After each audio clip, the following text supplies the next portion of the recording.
tudo bem? Professor Paiva de volta com mais um tema interessante do nosso curso de HTML e CSS. Desta feita, queríamos falar sobre a questão de layout. Muita gente me pergunta como colocar elementos de lado, né, como formatar melhor a exibição da sua página. Então nós estamos aqui no site do W3 Schools, que o link vai ficar lá para você, para falar sobre a propriedade display, né, que permite formatar a questão da exibição de elementos na sua página. Então nós temos aqui as opções block, que bota cada elemento numa nova linha, e inline, que coloca os elementos um ao lado do outro, tá certo? Então, naturalmente aqui, a gente tem que chamar a atenção que alguns elementos, naturalmente, como a div, como os cabeçalhos de H1, H6, os parágrafos, né, rodapé, etc., eles são elementos de bloco. O que significa isso? Significa que ele imediatamente vai ocupar espaço numa próxima linha, né, num próximo nível. E existem elementos que são elementos que podem estar sem a necessidade de ter uma linha, que é a questão, por exemplo, de uma âncora, de uma imagem, etc., e coisa do tipo, tá certo? Então nós vamos ver aqui a questão da sintaxe. Vamos aqui no nosso VS Code, tá certo? Tem um códigozinho simples aqui. Então você tem o seguinte, aqui a gente definiu aqui, ó, que as divs vão ser inline e que os parágrafos também vão ser inline. Então nós temos aqui, ó, uma div que é composta de dois parágrafos, primeiro parágrafo, segundo parágrafo, e outra div aqui que seria também terceiro e quarto parágrafo. Então eu vou tirar essa propriedade aqui, vou colocar um comentário, tá certo? Então eu vou colocar assim, ó, barra barra e barra barra. Então não está valendo. Então veja bem, qual é a condição normal aqui que nós temos? É exatamente o seguinte, ó, cada parágrafo dentro das divs passam a ser o quê?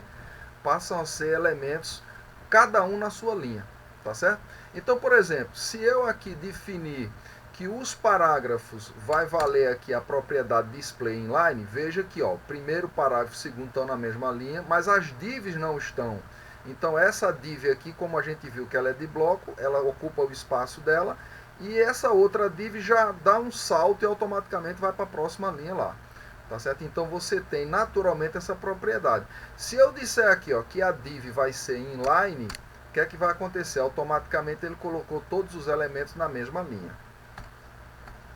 Tá certo? Então você tem aí essa facilidade aí de você poder entender e ver como funciona aqui. Deixa eu diminuir aqui isso aqui, pronto, então tá ali para ficar legal ali. Então tá aqui o nosso código e tal. Se eu definisse, por exemplo, que o parágrafo seria do tipo block, veja o que é que vai acontecer. Eu vou definir como block aqui, ó. Então automaticamente, mesmo que a div tenha a propriedade inline, mas os parágrafos estão sendo forçados a ser exibidos um em cada linha aí, tá certo? Então essa é a forma de você agrupar elementos, vamos dizer assim, na mesma linha, ou cada um na sua linha propriamente dita. Então, voltando aqui para o nosso W3 Schools, nós temos exemplos aqui, ó. Tá aqui, ó. Você tem aqui uma lista, tá certo? Aliás, aqui você tem uma âncora, né? E a âncora vai ser block, tá certo? Então, cada elemento aqui, ó, ficou exatamente sendo exibido um em cada linha. Se eu trocar o block aqui, ó, por inline, tá certo? E mandar rodar, automaticamente ele colocou cada elemento na sua linha. Da mesma feita aqui, esse outro exemplo aqui, ó, nós temos uma lista, né? E a lista, os elementos da lista aqui, o LI, o item da lista, vai ser inline. Então veja que ficou um em cada, na mesma linha aqui, tá certo? Se eu colocar block aqui, você vai ter as opções aqui do menu, um em cada linha, tá certo? Então isso serve também para você usar figuras, se fosse o caso aqui com figuras e etc e tal, tá bom? Espero que você tenha entendido, tenha gostado, queria que você se inscrevesse aí no canal, curtisse aí o nosso vídeo, ajuda o projeto a avançar, tá bom? Grande abraço e até a próxima!